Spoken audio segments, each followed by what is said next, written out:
Olá, tudo bem com você? Eu espero que sim. Começando mais um Guarulhos SA, estou gravando esse programa, hoje é dia 13 de março de 2025, né? Quinta-feira, tá chegando a sexta, né? Tá chegando a sexta-feira. Aliás, falando em sexta-feira, eu havia dito no programa de ontem, né, que o vereador Geraldo Celestino estaria aqui para falar a respeito do dinheiro que sumiu na saúde no governo Guti, que veio do governo do estado, né?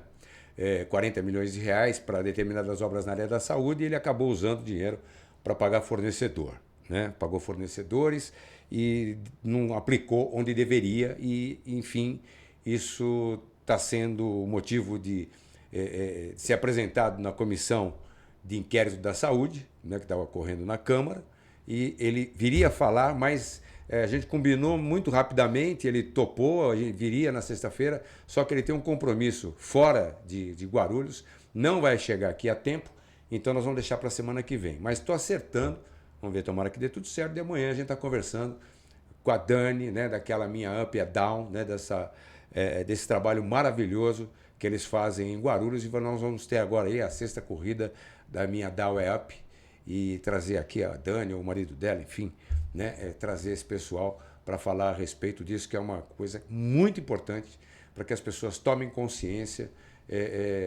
do que ocorre, né, com as crianças que têm Down e que todo mundo fica assim meio assustado. São crianças excepcionais e que são normais, né? Só tem alguma coisa a mais que a gente, não a menos, a mais. Mas vamos lá. Eu estou gravando esse programa pelo seguinte, eu ia fazer só sexta-feira, mas vou fazer o de hoje por quê? Porque, na verdade, ontem, e vai ser curto, não vai ser comprido, ontem eu estava vendo ali, rebuscando algumas coisas da sessão de segunda-feira da Câmara Municipal de Guarulhos, onde se discutiu ali o uso indevido, né, muito provavelmente usaram indevidamente, os fundos municipais. O que é o fundo municipal? Né? Fundo da saúde, fundo do trânsito. Vamos lá. As secretarias têm os seus respectivos fundos, que é uma grana que fica apartada do orçamento, né? Os impostos que a gente paga, o ICMS que vem e tal, isso vai tudo para um cofre que vai pagar ali as contas de fornecedor, disso, daquilo e tal, né? Salário, despesas, investimento. Só que, por exemplo, a Secretaria de Trânsito, a gente paga a multa, não paga? As multas que são pagas, elas não vão para esse cofre com esse monte de dinheiro, por quê? Porque é uma grana que entra de forma sazonal. Não tem como você colocar, eu vou receber X mil reais ou milhões de reais em multa. Não dá para saber. Então, o Fundo Municipal do Trânsito, que entra essa grana das multas, vai ser usado aonde esse dinheiro? Só para coisa de trânsito. A mesma coisa, o Fundo de Cultura, sei lá, uma peça na Adamastor, que junta lá e dá um dinheiro. Essa grana que fica para o município não vai para esse cofrão do orçamento, vai para um cofre especial que é o Fundo da Cultura, e só pode ser usado para coisas da cultura. E assim vai no esporte, assim vai na saúde, assim vai em todas as secretarias. Esses são os fundos municipais que não podem nem ser usados em outra pasta e nem mesmo para pagar fornecedor, seja lá o que for. Tem que ser investido no que representa a pasta. No caso do trânsito, trânsito, cultura, cultura. Pode investir numa peça? Pode. Pode investir em alguma melhoria na cultura? Pode. Posso pagar fornecedor? Não, não pode. Posso colocar lá e pagar salário? Não pode. Não pode. Então, os vereadores estão de olho nisso, que o prefeito Guti, no final do governo, teria rapado os fundos de todas as secretarias para poder honrar o compromisso com os seus fornecedores, né? Os fornecedores da prefeitura, porque ele já estava com o cofre vazio, né? E tem muito mais coisa para se investigar nisso. Vamos saber se vão investigar ou não, mas enfim, falaram dos fundos. E eu vi o vereador Edmilson Souza, ele era do PT, hoje é do PSOL, falando a respeito disso, dando conta de que precisa ser investigado se realmente o Guti usou ou não usou os fundos, porque é muito importante, isso é muito grave. Isso é improbidade administrativa. Isso pode dar cassação para alguém, lógico que não vai caçar mais o Guti, mas pode dar improbidade administrativa e torná-lo inelegível, né? Se souberem e os vereadores conseguirem as provas, porque são os vereadores que conseguem essas provas, se eles conseguirem comprovar isso daí, eles até querem chamar o secretário Ibrahim de Finanças, porque afinal de contas, o Ibrahim, que continua sendo secretário no governo Lucas, era o secretário do Guti e tem que dar explicações. Então o Edmilson estava cobrando isso. Eu vou colocar aqui, me permita colocar o fone, eu não gosto de usar fone, mas é que para eu poder saber se vai dar certinho, né? O que eu estou inventando aqui, que eu vou cortar para vocês e vou... aqui, ó. Vou cortar aqui, só que agora eu tenho que vir aqui e liberar o vídeo. Acompanha comigo, né, o que disse o vereador Edmilson. Vamos lá. Eu gostaria de entrar nesse debate que foi promovido aqui pelo vereador Sandes e pelo vereador Maurício, dizer o seguinte, na verdade, vamos recapitular por que os fundos estão sendo utilizados. Durante Maurício o período Guti. de pandemia, em caráter excepcional, porque nós vivíamos uma pandemia, em caráter excepcional, os fundos puderam ser destinados, zerados para a pandemia, para as ações de combate. Isso foi feito no Brasil inteiro, governos estaduais, municípios fizeram, porque era um período de exceção, era um período de pandemia. O grande problema é que depois continuou-se se utilizando do mesmo expediente.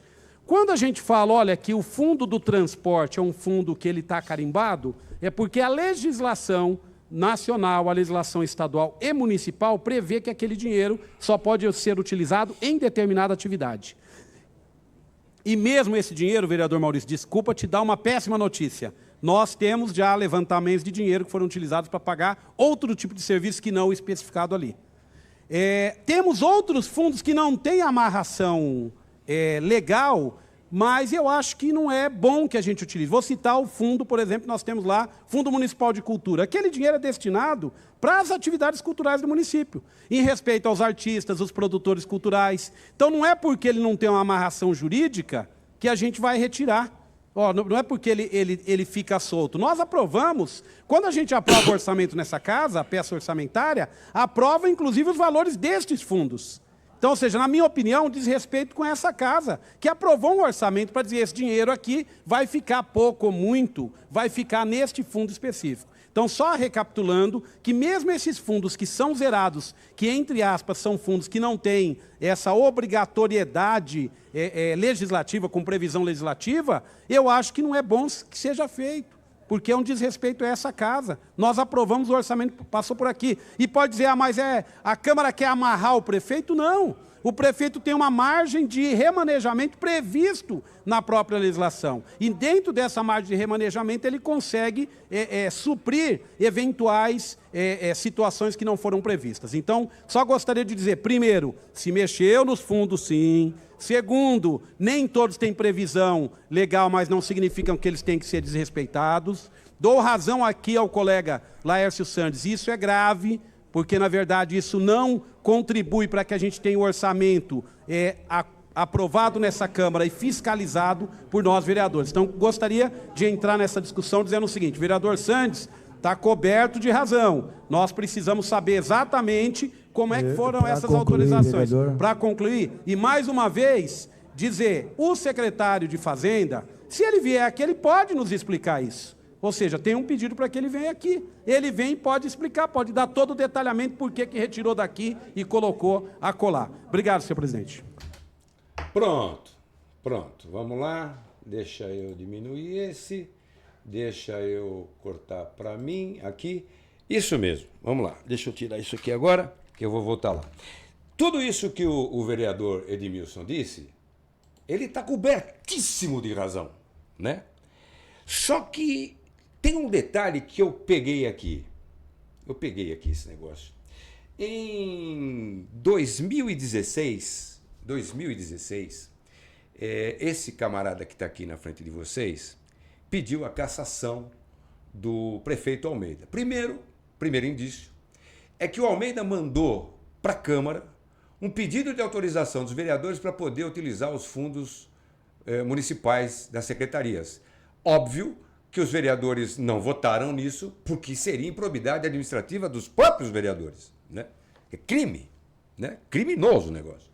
Então, mas mandou para lá. Só que eu, como jornalista, ouvindo algumas pessoas do setor do meio político, funcionários públicos, funcionários da Câmara, vereadores, como jornalista, garantindo o total sigilo da fonte, descobri algumas coisas. Por exemplo, que o Almeida tinha sim usado os fundos municipais, pelo menos de educação, uma parte de educação e do trânsito, para pagar, é o que eu sabia, para pagar salário, para pagar despesa, que não podia. E aí, mais do que isso, eu comecei a levantar outras coisas que chegaram, essas informações até mim, dando conta que, olha só o absurdo, além dele ter usado essa grana, ele não tinha investido os 25% que é obrigatório, segundo a Constituição, na educação. Tá certo? Tá guardando a fita aí? E o terceiro caso é que, além de responsabilidade fiscal, na troca de mandato, do primeiro mandato para o segundo mandato, do próprio Almeida, ele passando para ele, que é exatamente o que o Guti já fez lá atrás e fez aqui aqueles acertos de conta, chama pedalada fiscal isso daí. O que ele fez? O Almeida tinha uma dívida de 184 milhões de reais que ele não tinha dinheiro para pagar. E aí o que eles fizeram? Olha o absurdo.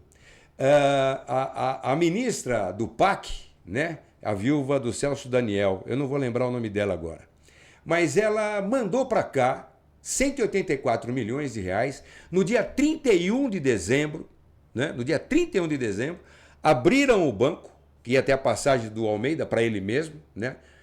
De um mandato para o outro, abriram o banco, a Caixa Econômica, o tal de Caio, o gerente, foi lá, abriu o banco à noite para receber esse dinheiro para quê? Para que o Almeida tivesse com as contas pagas, o dinheiro em caixa para pagar as contas, 184 milhões de reais, e não sofresse, ele mesmo não se permitisse sofrer uma improbidade administrativa por conta de ter deixado essa grande multa, né? E aí veio a grana, ele apagou, tal, beleza, tá tudo certo. Essas três coisas foram capturadas no Tribunal de Contas do Estado. Aliás, o PT, em 16 anos de governo, não teve uma conta sequer aprovada pelo Tribunal de Contas do Estado. Tamanha bagunça que eles faziam nas contabilidades. E aí o que eu fiz lá atrás? Em cima do que começou, que foi o uso indevido dos fundos municipais, eu falei, cabe uma improbidade administrativa, cabe um pedido de cassação, um pedido de impeachment. E aí eu fiz, coloquei tudo isso que eu estou falando para vocês, as três coisas, né? Esse dinheiro que veio muito suspeito. Miriam Belchior era a ministra da Dilma, do PAC. Esse dinheiro não poderia ter vindo para cá, porque, na verdade, o dinheiro só vem para o município do PAC, ou vinha do município para o município, quando o município investia 10% do valor da obra. Só que não tinha nenhuma obra, e não tinha também os 18 milhões e 400 para colocar, que seria os 10% dos 184. Está tudo errado. Então são três coisas que se somavam, mas que começaram onde? Exatamente no uso indevido dos fundos municipais. Não é isso? E aí eu apresentei a denúncia. Só que quem era o presidente da comissão? Vereador Eduardo Soutura. Ele havia deixado a presidência da Câmara, o Jesus assumiu, eu apresentei o pedido de impeachment do Almeida, o Jesus aceitou, depois voltou atrás, foi para o judiciário, o juiz falou, não, tem que abrir, eles recorreram, o Tribunal de Justiça disse, tem que abrir sim, tem que investigar sim. E ali eu passei por uns maus bocados, porque eles queriam que eu, né, o jornalista, que tinha as informações, e que não podia revelar quem foi que falou, que eu apresentasse as provas. Mas como eu vou apresentar as provas? Né? O vereador pode ir lá para cima, bater pé na porta, procurar, cadê os processos, quero ver, como ele está fazendo agora. Mas ele mudou bastante, aprendeu, né, Edmilson? Aprendeu, você está aprendendo, legal. Demorou um tempão, mas você aprendeu. Vamos ver o que disse tanto o Eduardo Soutura quanto o Edmilson, quando não interessava, por Edmilson, a cassação do Almeida por conta de ter usado os fundos de forma indevida. Quer ver? Vamos lá que eu vou colocar aqui para vocês. Deixa eu dar o corte aqui. Deixa eu pôr aqui o fone para eu poder cortar na hora certa. Vamos lá. Esse é o Júlio César. O Júlio César, que na verdade assinou comigo, ele era vice-presidente do Solidariedade. Tinha mais 16 pessoas que assinaram esse pedido e que falaram, eu não vou lá. Beleza? Beleza. Eu e o Júlio fomos para o sacrifício. E a gente falou que a gente fez isso por dinheiro, Enfim, falaram um monte de coisa. Falar todo mundo fala, né? Mas vamos lá ouvir o que disseram, né, o presidente e o relator dessa comissão de impeachment, que era o Edmilson Souza. Vamos acompanhar aqui. Quer ver? Vamos lá. Outro autor da denúncia, o jornalista Maurício Siqueira, foi o segundo a prestar depoimento. Assim como Júlio César, Siqueira não citou nomes de fontes e não apresentou provas de irregularidades. Cobrado por vereadores da comissão, o jornalista alegou que cabe ao Legislativo comprovar ou refutar a denúncia. Com relação à nossa posição de que as denúncias podem ser feitas por qualquer pessoa sob qualquer motivo. Eu dei até o exemplo das denúncias que são feitas para a Polícia Militar ou Polícia Civil, através do 0800. Você sequer se identifica, você sugere, olha, está acontecendo tal coisa em tal lugar, e a polícia vai investigar. Nesse caso, nós apresentamos as informações, apresentamos alguns poucos documentos com relação ao TCE, mas não as demais denúncias, mas olha, fundamentadas em uma investigação que a gente fez enquanto jornalista, apresentamos as denúncias.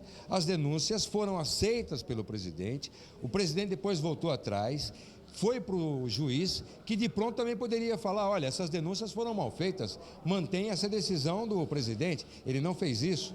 Ele deu que deveriam ser investigadas. Na sequência, o presidente da Câmara, ele recorreu no Tribunal de Justiça, um desembargador, lendo tudo, disse, olha, tem que investigar sim essas denúncias. Então que se investigue as denúncias, por quê? Não cabe a uma pessoa, a um cidadão, eu tenho informação, mas não vou falar para ninguém. Não, eu falei na Câmara, que é a que tem a legitimidade, mais que a legitimidade, tem obrigação de pegar e saber se aquelas denúncias realmente ocorreram ou não. E eu acredito que, num primeiro entendimento do presidente dessa casa, ao aceitar as denúncias, ele viu que existiam indícios a serem apurados. E isso acontece com qualquer comissão especial de inquérito, com qualquer comissão parlamentar de investigação, onde você tem a possibilidade de averiguar denúncias. Muitas acabam em nada porque as denúncias não prevalecem. Não se corroboram. Em outros casos, as denúncias acabam até com a demissão de ministros. Vamos saber, então, o que a Câmara vai fazer agora. Se ela vai querer realmente investigar, e isso é o trabalho dessa comissão, ou não. Tanto o presidente como o relator da comissão discordaram do denunciante em relação à apresentação de provas. Ele denunciou, ele tem que trazer as provas. Na verdade, ele está pondo o inverso da questão aqui para casa. Agora, depois do relatório, vai para o plenário, e o plenário é soberano. A gente vai ver se vai dar continuidade ou não no processo. Quem denuncia tem que apresentar provas. Eu não posso ir num distrito policial, fazer um boletim de ocorrência de um crime contra uma pessoa e depois ele dizer, olha, eu ouvi dizer. O meu amigo me disse, eu não tenho a prova, eu não tenho certeza. Então, ou seja, eu acho muito ruim se apresentar. Está mais caracterizando algo de disputa eleitoral do que de preocupação com as questões relativas ao município. Então, cabe sim àquele que acusa apresentar provas. E ele veio aqui justamente hoje para dizer, os dois depoentes vieram aqui para dizer justamente que não tem provas. Que na verdade eles ouviram dizer e eles apresentaram a denúncia porque são jornalistas e estavam investigando, mas não podem dizer quem eles ouviram, com quem conversaram, então é tudo muito genérico. Então eu discordo, eu acho que cabe ao denunciante apresentar as provas. Tá vendo? Vamos lá, deixa eu voltar para mim. Aqui. Você viu, né? Você viu como é que o Edmilson... Legal, pelo menos eu vi que ele aprendeu. O que eu já sabia em 2016, né? Que era chamar o secretário e perguntar para o secretário, eu já sabia, eu tinha falado isso. Você tem que chamar o secretário aqui, né?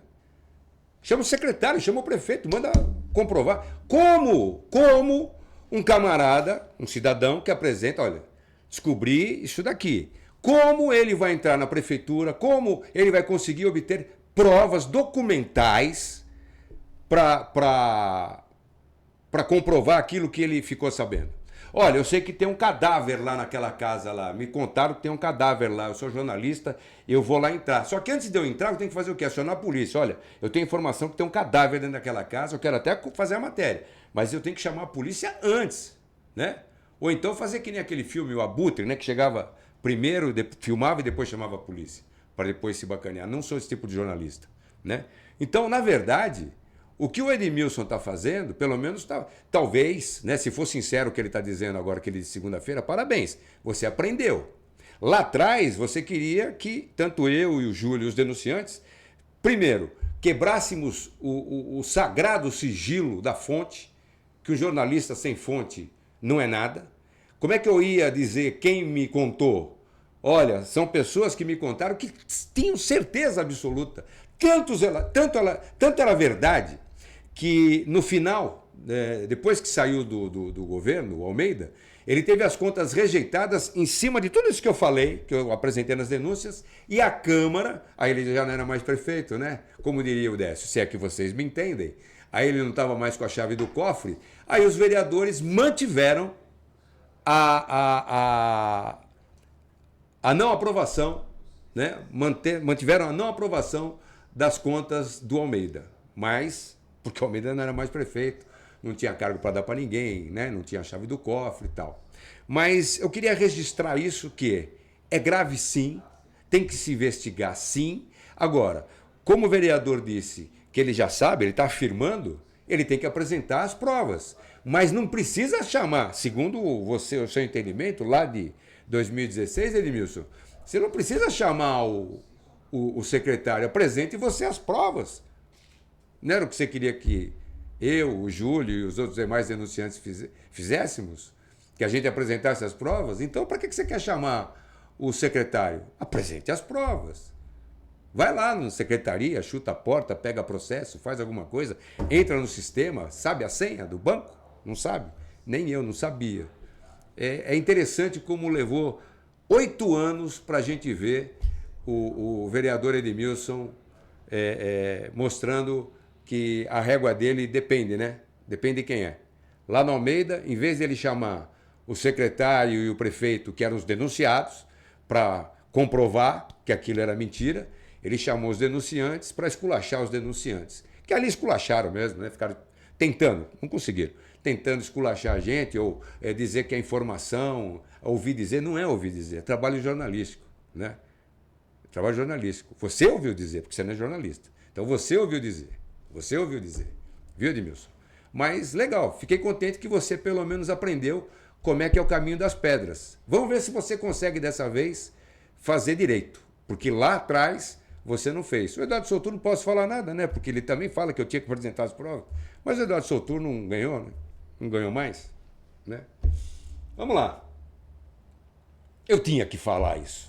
Não adianta, eu tinha que falar. Eu tinha que mostrar a incoerência absurda desses caras que quando interessa para eles é uma coisa, quando não interessa é outra. 2 pesos e 2 medidas, né? Hoje ele está interessado em saber dos fundos e quer chamar o secretário. Lá atrás não interessava para ele, tanto que ele saiu da Secretaria de Cultura, onde ele era o secretário, para vir aqui para ser o relator, né, da comissão. Mas antes de eu encerrar, tem mais uma para vocês. Dá uma olhada nesses ferros. Isso aqui é a imagem do estacionamento da Câmara, esse terrão que você está vendo, na verdade, tinha um piso de, eu falo sempre 40 centímetros, mas me corrigiram, 60 centímetros de concreto, que é isso aqui, ó, de concreto, ó, tem que ser assim, ó. Isso aqui de concreto, ó, aqui assim, vai para cá, assim, de concreto, né? Com ferro no meio, eles quebraram tudo, né? Eles quebraram. Projeto da CDHU, os fiscais, tem um monte de gente, aquela Construmédici, para mim, um monte de gente sem escrúpulo algum, quebraram um piso extremamente pesado, forte, resistente, para fazer uma lambança, né? Deixar no lodo o negócio. Só que esses ferros que estão aí, que eles iam fazer andares, é coisa de maluco, né? Torrar o dinheiro que não é deles, né, Tiziano? Torrar o dinheiro que não é seu, né? E graças a Deus o Martelo parou com essa palhaçada. Só que esses ferros aí, e eu até tinha cobrado isso, eu já estou sabendo, informação privilegiada, e também não vou dizer quem foi que me disse, mas já sei que tem um laudo, né, desses ferros, que eles não estão dentro das especificações que deveriam estar. Ou seja, lá no relatório do Jorge Marques, que eu li aqui com vocês, mostrei, dizia que os ferros foram comprados, vieram para cá, essas vigas, e ninguém fez a medição para saber se era exatamente aquilo. Já sei que não é. É mais leve, mais fina, menos resistente, e a gente pagou o preço de uma coisa muito boa, né? Você comprou um Nike cheio de molas de 3 mil reais e veio um Conga velho, né? Mais ou menos isso. Mas agora eu espero que essas denúncias que foram apresentadas e no Ministério Público e corroboradas pelos departamentos da Câmara com essa obra, que isso não termine numa pizza, que os responsáveis devolvam essa grana e respondam como tem que responder, inclusive o pessoal da CDHU, Construmédici. Vamos ver como é que vai acabar isso daí, né? E vamos ver como é que vai acabar também os fundos, né, Edmilson Souza? Vamos lá. Encerrando aqui, eu vou falar para vocês, né? Esse é um testemunhal muito legal, porque eu gosto de fazer. Sabe por quê? Porque tem a ver com a ideia, né, minha, do programa, das pessoas que estão se unindo em torno do Guarulhos S.A., que é o quê? Participar da vida política da cidade. Se a gente deixar para lá, a gente não perde só dinheiro, a gente perde muito mais do que isso. A gente perde a liberdade, a gente perde tudo. Nós estamos perdendo a liberdade. O pessoal fala do governo que era ditadura. Eu, para mim, vivi um governo militar e tinha do outro lado um monte de comunista atravessando o oceano, vindo lá da Rússia, né? Depois fizeram o filminho dos caras, são coitadinhos, né? Coitadinhos nada, vieram encher o saco aqui, vieram da Rússia para cá para implantar o comunismo, e se não fossem as Forças Armadas naquele momento, a gente estava vivendo, sim, uma ditadura do proletariado. Quem não acredita em mim, pega o Gabeira. O Gabeira foi um dos sequestradores de um diplomata americano, e ele fala, olha, na nossa cartilha não tinha nada de democracia. Ele acha que existia a ditadura militar e a gente queria colocar a ditadura do proletariado, né? Exatamente isso o que ele disse. Aliás, como dizem também da ditador Vargas, né? Se a gente for ver tudo que a gente tem até hoje, desde a OAB, né? A criação da OAB, dos sindicatos, verba para o sindicato, que era obrigatório um dia, tudo foi criado, né? Banco Central, foi tudo criado pelo ditador Getúlio Vargas, né? Mas vamos lá, se a gente não participar da vida política, a gente fica vendido, gente. A gente não pode deixar a nossa cidade, o nosso estado, o nosso país ficar à deriva. A gente tem que participar. E essa ideia, né, da Câmara, essa campanha que a Câmara está fazendo, está direcionada aí. Capta a mensagem aí. Vamos lá. Pega a visão. Pessoal, como a gente faz para ajudar Guarulhos a evoluir cada vez mais? É isso que está em discussão na Câmara Municipal. E esse diálogo envolve você, porque os vereadores são representantes dos nossos interesses e das nossas opiniões. O importante é que a Câmara está determinada a evoluir junto com a cidade. E sabe como ela está fazendo isso? Com mais trabalho, mais inovação, mais diálogo e, o que é essencial, estando cada vez mais próxima da população. Porque é assim, ouvindo você, que os vereadores podem propor e aprovar as transformações que melhoram a vida de todos. Vamos preparar nossa cidade para o futuro? A Câmara Municipal está trabalhando para isso e conta com a sua participação para fazer isso acontecer. Vamos evoluir juntos?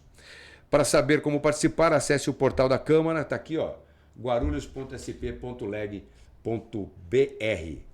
Vale muito a pena. Eu estou falando para vocês de verdade, porque eu acredito nisso. Eu acredito que se você acompanhar de casa, vai lá, acessa esse site, vai lá no final da noite e tal, domingo, não tem o que fazer, fala, deixa eu ter uma fuçada lá. Você vai ver que você começa a se interessar por isso e a discutir melhor política, né? Começa a se inteirar melhor, tá bom? Dado o recado, obrigado, até amanhã. Fiquem com Deus. Tchau.